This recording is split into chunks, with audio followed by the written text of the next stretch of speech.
दिलजीत दोसांझ अभिनीत अमर सिंह चमकीला की बायोपिक आज नेटफ्लिक्स पर रिलीज हो गई है। पंजाबी गायक की कहानी जिसकी 27 साल की उम्र में बेरहमी से हत्या कर दी गई थी।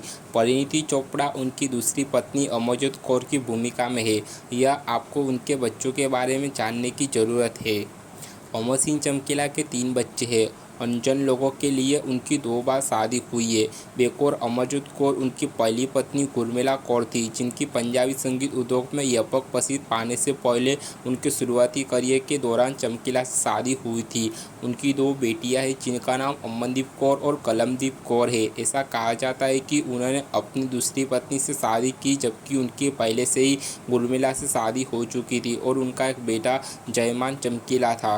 अमनदीप कौर और कलमदीप कौर अमर सिंह चमकीला की पहली पत्नी गुरमिल कौर से बच्चे हैं। अमनदीप 4 साल की थी जब उसके पिता की मृत्यु हो गई। उन्होंने कहा कि चमकीला की मौत के बाद जिंदगी काफ़ी मुश्किल थी, क्योंकि उन्हें अपनी मां की देखभाल करनी थी। पति की मौत के बाद भी उमरेला की तबीयत ठीक नहीं रहती थी। उन्होंने अपने पिता का पसंदीदा गाना पहले ललकारे नाल भी बताया था।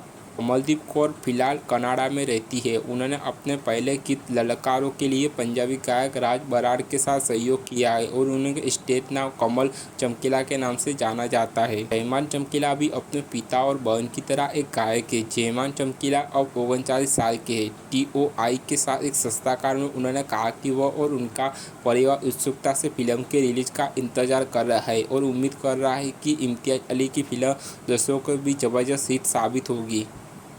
अपने बचपन के बारे में बात करते हुए उन्होंने कहा कि चूँकि उनके माता पिता ज़्यादातर स्टेज शो में व्यस्त रहते थे, इसलिए उनका पालन पोषण उनके नाना नानी ने किया था। उन्होंने याद किया कि वह अपने माता पिता की मृत्यु के सहने के लिए बहुत छोटे थे।